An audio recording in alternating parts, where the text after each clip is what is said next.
तीन प्रकार के भक्त होते हैं, उत्तम, मध्यम और साधारण। अधम भक्त नहीं होते, अधम होगा तो भक्त नहीं होगा, इसलिए तीन ही हैं, उत्तम, मध्यम और साधारण। अब आप लोग सुनिए और सुन करके स्वयं से पूछिए कि आप कौन से हैं, उत्तम हैं, मध्यम हैं कि साधारण। सबसे पहले उत्तम, उत्तम का लक्षण क्या है? सर्वभूतेषु यः पश्येत् भगवद् भावमात्मनः भूतानि भगवत्यात्मन् एष भागवतोत्तमे।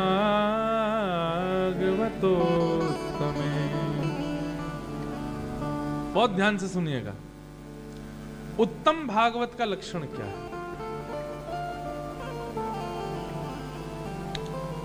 सर्वभूतेषु यः पश्येत् भगवद् भावमात्मनः। बहुत मुश्किल है, लेकिन उत्तम बनना भी तो आसान नहीं है ना, इसलिए उत्तम भागवत के जो लक्षण बताए वो बड़ा कठिन है, लेकिन अगर कर लो तो ठाकुर जी की प्राप्ति बड़ी सहज हो जाए। उत्तम भागवत किसको कहते हैं? तो कह रहे हैं, बोले जो सब में श्री कृष्ण को देखे।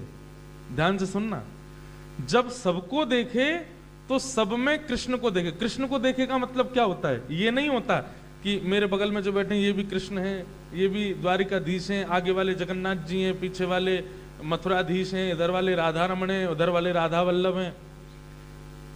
सब में कृष्ण को देखने का मतलब क्या है? सब में कृष्ण को देखने का मतलब क्या है? सब में गुण का दर्शन। जैसे मीराबाई, मीराबाई किसी को दोषयुक्त मानती ही नहीं थी।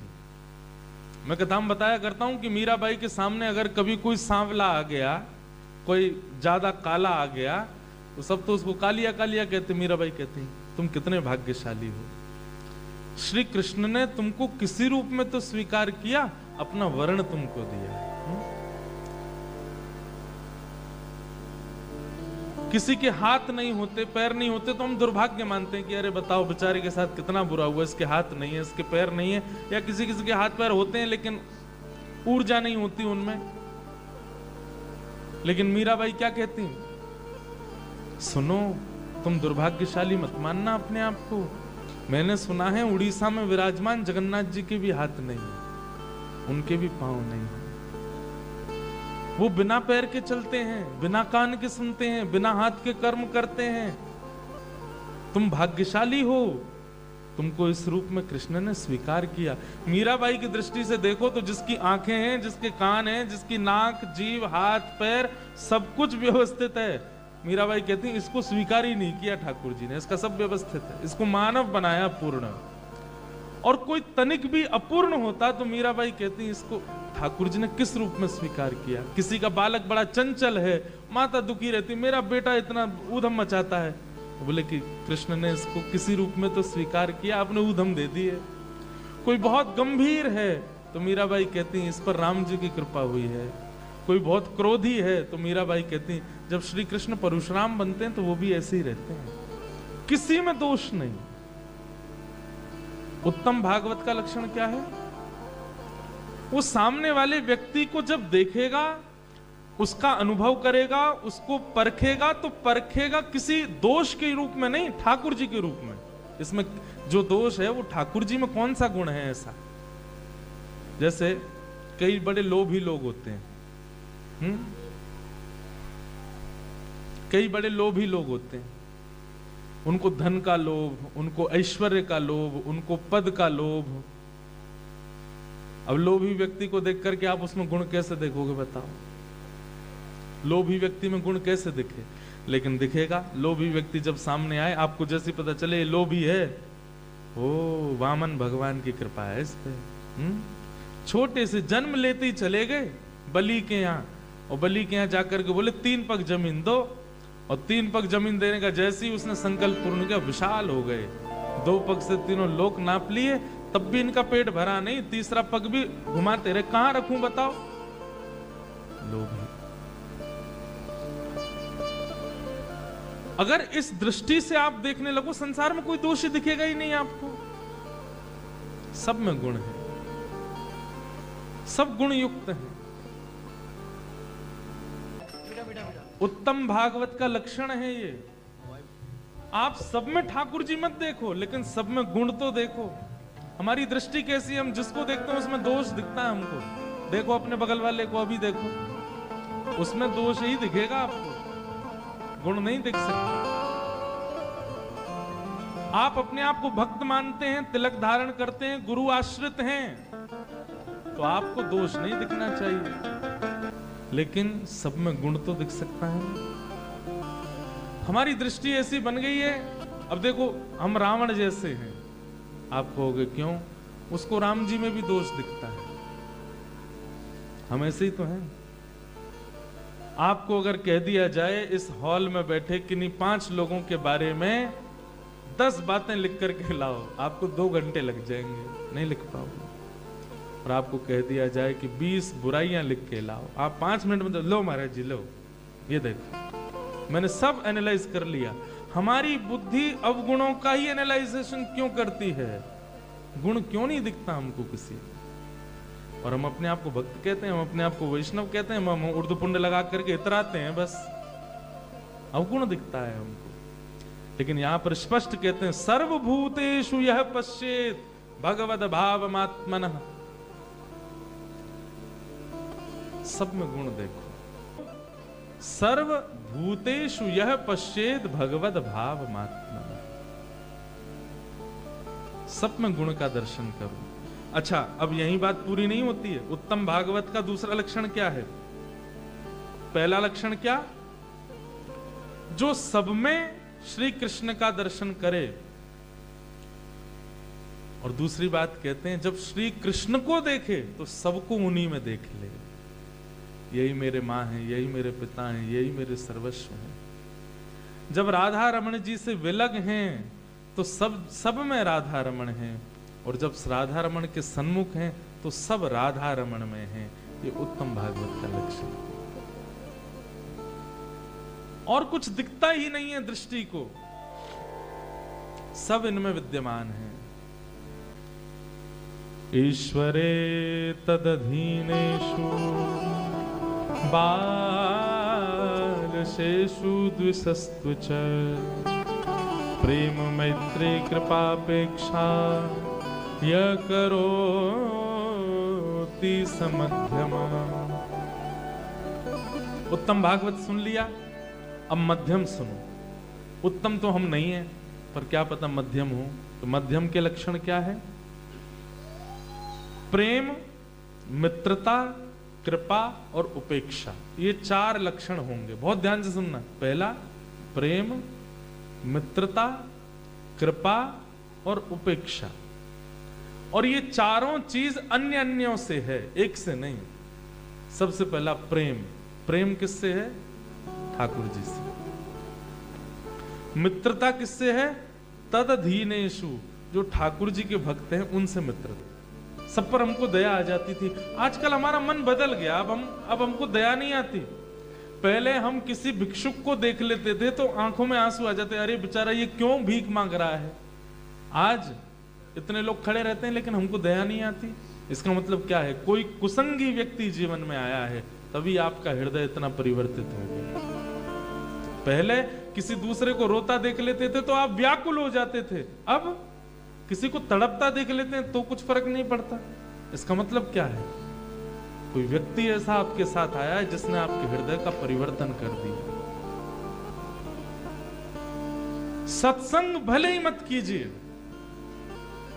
लेकिन हमारी कही एक बात मान लीजिए, कुसंग बिल्कुल मत कीजिए। सत्संग नहीं करना, मत जाओ कथा में, मत जाओ प्रवचनों में, मत जाओ किसी अनुष्ठान में, लेकिन इसके बदले किसी कुसंगी व्यक्ति के पास भी मत जाओ। भारत में भजन बहुत आसान है।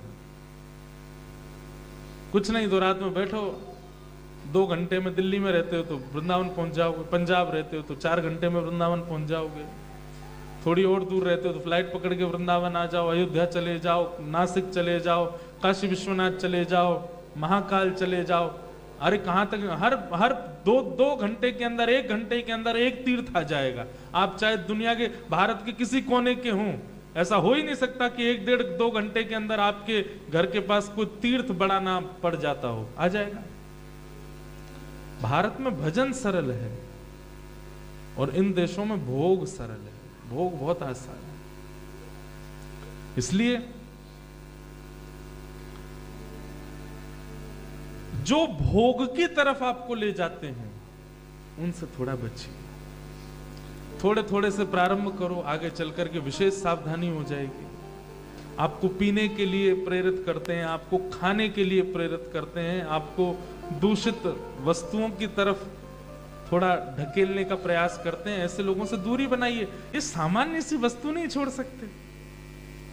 तो फिर ठाकुर जी कहेंगे, भाई काय को क्यों इतना कष्ट करता है नाम जप करने में, काय को इतना कष्ट कर रहा है कथा सुनने में, क्यों भाई सोमवार के सोमवार, मंगलवार के मंगलवार बिल्कुल मत जा, लगा रहे संसार में, मेरे पास भी आना है और एक छोटी सी वस्तु का त्याग भी नहीं करना है। हमारी बात मानिएगा, प्याज लहसुन खाने से कोई नरक नहीं मिलता है, कोई महापाप नहीं है वो, लेकिन हां हमारे प्रिय को जो प्रिय है वो हम करें। ठाकुर जी के जो हैं उन्हीं से मित्रता करता है, उन्हीं को अपने जीवन में स्थान देता है, अन्य किसी को नहीं देता। ठीक है, काम बनाने के लिए 2-4 दिन की वार्ता भले ही कर ले, पर अपने अंतस्थ में स्थान उसी को देगा जो ठाकुर जी का है, जो ठाकुर जी से संबंध मानता है। तो प्रेम मैत्री, 4 बातें हमने बताई कि प्रेम मैत्री कृपा और उपेक्षा। तो प्रेम ठाकुर जी से, ये मध्यम भागवत है। मध्यम भागवत क्या करता है? ठाकुर जी से प्रेम, ठाकुर जी के भक्तों से मित्रता, जो जानकार नहीं है उन पर कृपा, और जो ठाकुर जी के बारे में अनाप शनाप बोलते हैं उनकी उपेक्षा। ये 4 लक्षण युक्त जो है वो कौन है? मध्यम। और अब आते हैं साधारण भक्त। ये साधारण कौन से हैं? तब साधारणों के विषय में क्या बताया कि अर्चायामेव हरे पूजाम यश्रद्धये हते न तद्भक्तेषु चान्येषु सभक्त प्राकृत स्मृत। एक बात तो बढ़िया स्पष्ट है, ठाकुर जी से हमारी कही एक बात कहेंगे, ठाकुर जी से मांगा करो कि हे नाथ हमें भोला बना दीजिए, हमारी मस्तिष्क में चतुराई बहुत ज्यादा है। आपको पता है आप कथा क्यों सुन रहे हो? क्योंकि आप बहुत चतुर हो, और वो चतुराई थोड़ी सरलता में परिवर्तित हो, वो चतुराई थोड़ी सहजता में आ जाए, वो चतुराई थोड़ा, अब कथा सुनने से पहले आप जैसे थे 3 घंटे बाद आप वैसे नहीं रहोगे, 2 घंटे बाद थोड़ा परिवर्तन होगा, थोड़े सहज हो जाओगे, थोड़े सौम्य हो जाओगे। कुछ अपशब्द बोलने से पहले नहीं महाराज जी बोल के गए थे, ऐसा नहीं करना चाहिए। इसका मतलब क्या है? पहले क्या था? पहले आप चतुर थे, अब आप सरल हुए। ठाकुर जी से नित्य यही प्रार्थना कीजिए कि हे नाथ मेरी चतुराई दूर करो, मुझे सरल बना दो, मुझे सहज बना दो, मुझे दैन्य बना। ठाकुर जी को सबसे प्रिय क्या है? लिख लीजिए, 56 भोग से भी ऊपर है, श्रृंगार से भी ऊपर है, वंशी से भी ऊपर है, राग से भी ऊपर है। ठाकुर जी को सबसे ज्यादा प्रिय है दैन्यता। क्या प्रिय है? दैन्यता का मतलब सरलता, सहजता, भोलापन, भौंदू। ठाकुर जी को बहुत प्रिय है। चतुर है संसार के लिए है, पर भगवत भाव में और स्वाभाविक भाव में बहुत दीन है। ठाकुर जी को वो इतना प्रिय लगता है, ठाकुर जी उसके लिए कुछ भी कर सकते हैं।